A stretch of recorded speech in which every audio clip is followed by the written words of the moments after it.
সুমামা ইবনে উসাল সিরাত থেকে শোনাচ্ছি রাদিয়াল্লাহু তাআলা আনহু ইয়ামামার অধিপতি ছিলেন। বিশ্বনবীকে হত্যার জন্য আসছেন, ধরা পড়ে গেছেন, এখন মসজিদে নববীতে বেঁধে রাখছেন, তার মানে বন্দী। তো এখন স্ট্যাটাস কি? বন্দী, ক্যাপটিভ। তো বিশ্বনবী সাল্লাল্লাহু আলাইহি ওয়াসাল্লাম সাহাবাদেরকে বললেন তার খোঁজ খবর নিও, সুমামা ইবনে উসালের খোঁজ খবর নিও। সাহাবারা বলেন ইয়া রাসূলুল্লাহ, আপনাকে হত্যা করতে এসেছে, তার তো কঠিন ক্যাপিটাল পানিশমেন্ট হওয়া দরকার, কঠিন শাস্তি হওয়া দরকার। বিশ্বনবী বললেন না, আমি যেটা জানি তোমরা সেটা জানো না, তোমরা সুমামার সাথে ভালো আচরণ করো। বিশ্বনবী সুমামার কাছে গেলেন। প্রথম দিন যে তিনি কালেমার দাওয়াত দিলেন, ঈমানের দাওয়াত দিলেন, ইসলামের দাওয়াত দিলেন, রিসালাতের দাওয়াত দিলেন, আখিরাতের দাওয়াত দিলেন। পরের দিন যে বিশ্বনবী সালাতের দাওয়াত দিলেন, যাকাতের দাওয়াত দিলেন, ইসলাম কি, কিভাবে, কেমন করে পালন করতে হয় চমৎকার আর্টিকুলেট করতে শুরু করলেন।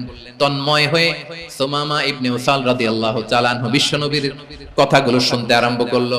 একদিন নয়, দুই দিন নয়, টানা 3 দিন বিশ্বনবী সুমামার কাছে ইসলামকে প্রেজেন্ট করেছেন, উপস্থাপন করেছেন। আওয়াজ করে বলেন কয় দিন? 3 দিন। 3 দিন মসজিদে নববীতে বাধা। আর সাহাবীদেরকে বললেন তার খোঁজ খবর নিও, তোমরা যে রুটি বানাও এর মধ্যে সবচেয়ে ভালো আটার রুটিটা তারে দিও, সবচেয়ে রিফাইন্ড খেজুর যেটা পিওর খেজুর এটা তারে দিও। আর বিশ্বনবী নিজের উট থেকে দুধ দহন করে ওনার বাড়ির এক কর্মচারীকে বলেছেন দুধ দহন করে সুমামার জন্য নিয়ে যেও। সুবহানাল্লাহ পড়বেন না?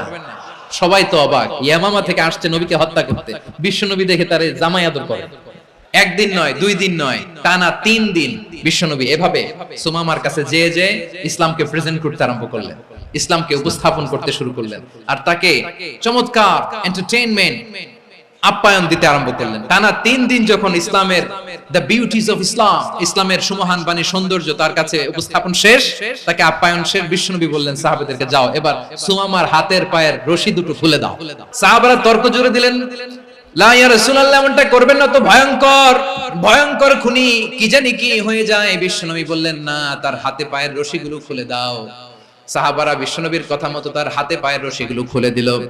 সুমামা মুহূর্তের মধ্যে মসজিদে নববী থেকে বের হয়, ইয়ামামায় ফিরে না যে মসজিদে নববীর পাশে একটা খেজুর বাগান ছিল সেখানে চলে গেলেন। সেখানে একটা ছোট্ট কুয়া ছিল, কুয়ার পানি দিয়ে তিনি গোসল করলেন। সুবহানাল্লাহ পড়েন। কুয়ার পানি দিয়ে গোসল করে মসজিদে নববীর সামনে এসে বিশ্বনবী এবং সাহাবাদের সামনে দাঁড়িয়ে সাব্বাবা উঁচু করে বললেন, আশহাদু আল্লা ইলাহা ইল্লাল্লাহ ওয়া আশহাদু আন্না মুহাম্মাদান আবদুহু ওয়া রাসূলুহু।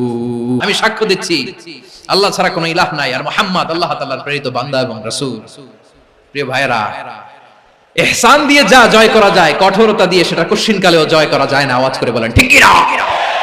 এবার সুমামা দাঁড়িয়ে বলে, ওগো নবী, আমি তো কালিমা পড়ে মুসলমান হয়ে গেলাম, এবার শুনেন, এই মুহূর্তের আগে আপনার চেহারার চাইতে নিকৃষ্ট কোনো চেহারা আমার কাছে ছিল না, কিন্তু শাহাদা পাঠ করার পরে আপনার চেহারার চাইতে উত্তম শ্রেষ্ঠ কোনো চেহারা আমার কাছে আর নাই। ও নবী, আজকের দিনের আগে ইসলাম ধর্মের চেয়ে নিকৃষ্ট অপছন্দনীয় কোনো ধর্ম আমার কাছে ছিল না, কিন্তু এই মুহূর্ত থেকে ইসলামের চেয়ে সেরা শ্রেষ্ঠ পছন্দনীয় কোনো ধর্ম আমার কাছে নাই। নবী গো, আজকের দিনের আগে মদিনার চাইতে অপছন্দনীয় নিকৃষ্ট কোনো শহর আমার কাছে ছিল না, কিন্তু এই মুহূর্তের পর থেকে মদিনার চাইতে কোনো শ্রেষ্ঠ শহর আমার জানা নাই। সে ছিল গমের বড় ডিলার, গম বেচত। কি বেচত?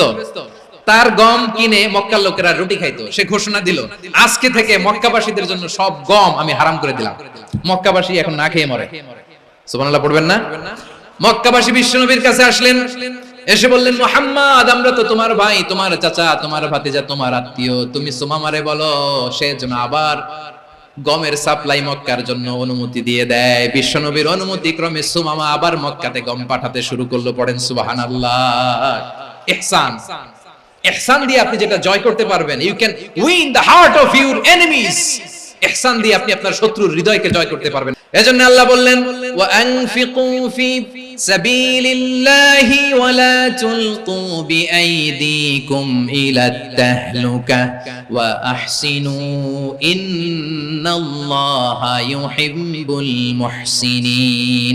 তোমরা আল্লাহর রাস্তায় দান করবে আর নিজেরা নিজেদেরকে ধ্বংসের হাতে ঠেলে দিও না। তোমরা একে অপরের প্রতি ইহসান করবে, কারণ ইহসানকারীদেরকে আল্লাহ বড় ভালোবাসেন। সুবহানাল্লাহ পড়েন।